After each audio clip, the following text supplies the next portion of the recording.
In the heart of prehistoric Africa, fire was life itself.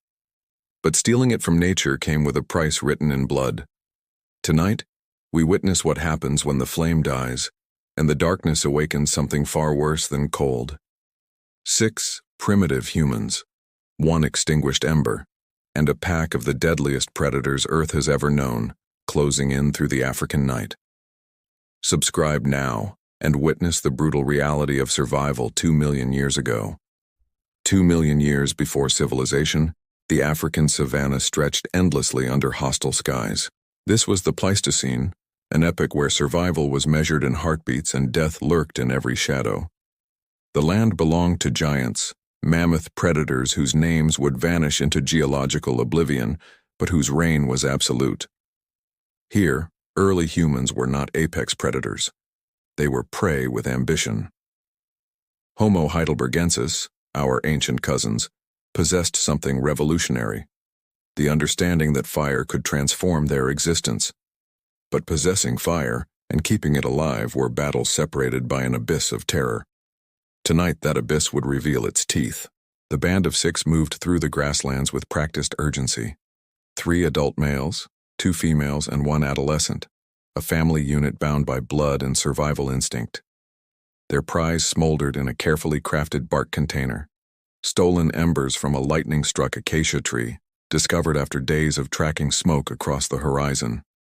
Fire meant everything: cooked meat, protection from the cold highland nights, a barrier against the countless predators that dominated this primordial landscape. For 3 days they had guarded these precious coals, feeding them dried grass and animal fat, keeping the embers' heartbeat alive.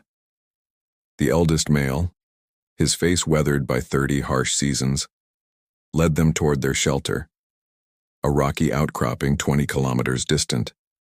They had traveled this route before, memorizing every landmark, every water source, every place where predators congregated.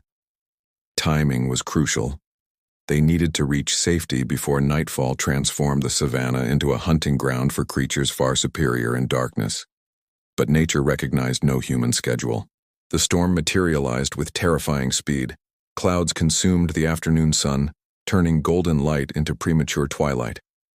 The wind shifted, carrying the scent of rain, that distinctive ozone smell that preceded the deluge.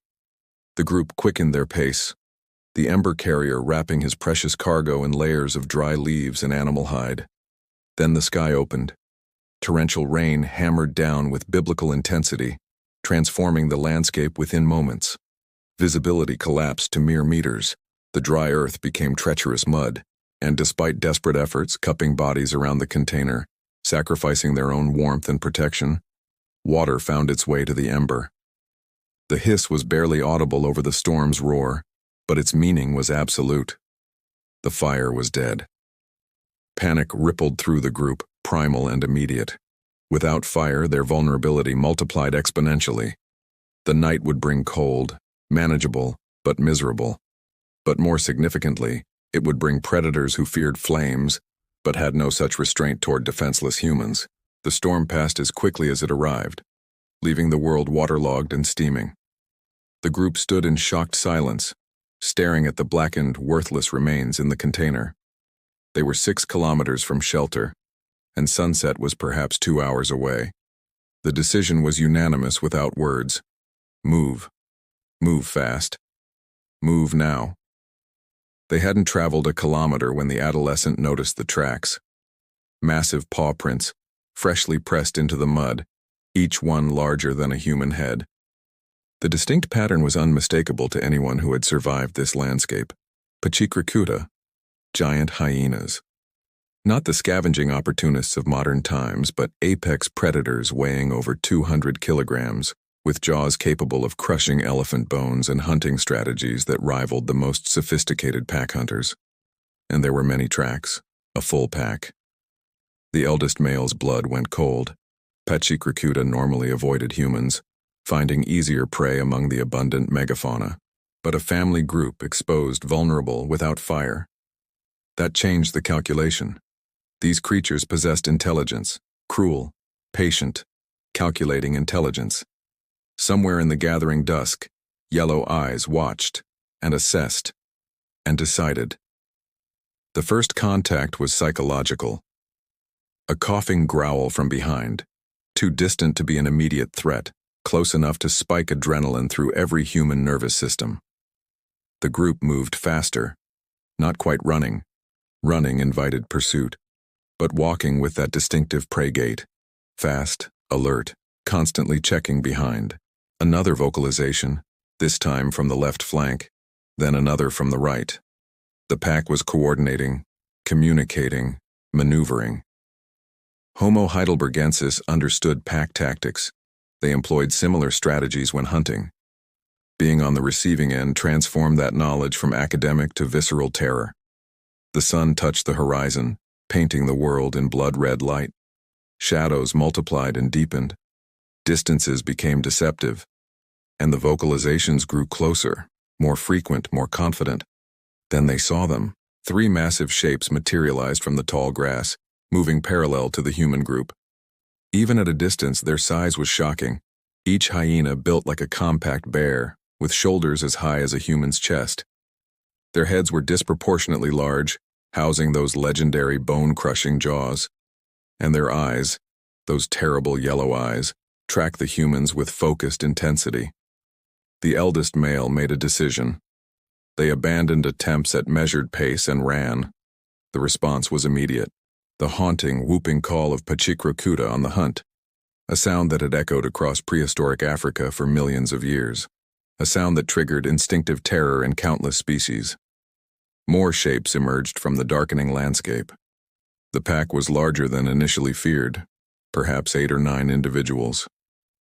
The adolescent fell, his foot catching in hidden grass. Hands grabbed him, hauled him upright, never stopping. The hyenas closed the distance with terrifying ease, their loping gait covering ground that humans could only match at full sprint. The rocky outcropping was visible now, tantalizingly close, perhaps 2 kilometers distant. But 2 kilometers might as well be 20 when exhaustion was setting in, and the predators showed no signs of fatigue. One of the females stumbled, her ankle twisting in a depression hidden by vegetation. She recovered, but the momentary pause cost precious distance. The nearest hyena was now close enough that its individual features were visible. Scars across its muzzle, the pink tongue lolling between yellow teeth, the intelligence burning in those predatory eyes. Hit the like button if you're feeling that primal fear right now. Desperation triggered innovation. The eldest male grabbed a fallen branch. Hardly a weapon against such creatures, but better than bare hands. Another male found a stone large enough to throw. They were reverting to the most primitive human response: create tools, even useless ones, because doing something felt better than helplessness. The adolescent screamed. Not words, language was too primitive for complex speech, but the universal sound of terror. One of the hyenas had broken formation, accelerating into a direct charge. The creature was enormous at close range, a locomotive of muscle and predatory intent. The thrown stone struck its shoulder, useless. The branch swung wildly, also useless. But the combined defense created a moment's hesitation. The hyena's charge broke off, rejoining the pack. They weren't interested in a difficult kill. Not yet.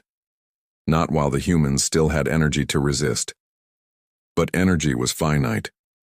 And the hyenas possessed something humans lacked: patience that came from absolute confidence. The rocky outcropping grew closer with agonizing slowness. Behind them, the Pachycrocuta maintained their pressure, close enough to prevent rest, far enough to avoid desperate violence.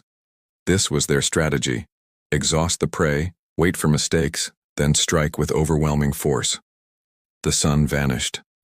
Darkness claimed the African savanna, and in that darkness those yellow eyes multiplied, glowing points of predatory intention surrounding the fleeing humans. Some survival stories end with triumph. Others end with fire, with shelter, with safety. This one ends with 6 humans running through the African night, knowing that exhaustion would eventually win, and wondering who would fall first. Subscribe to Extinct Killers to witness more brutal stories of prehistoric survival.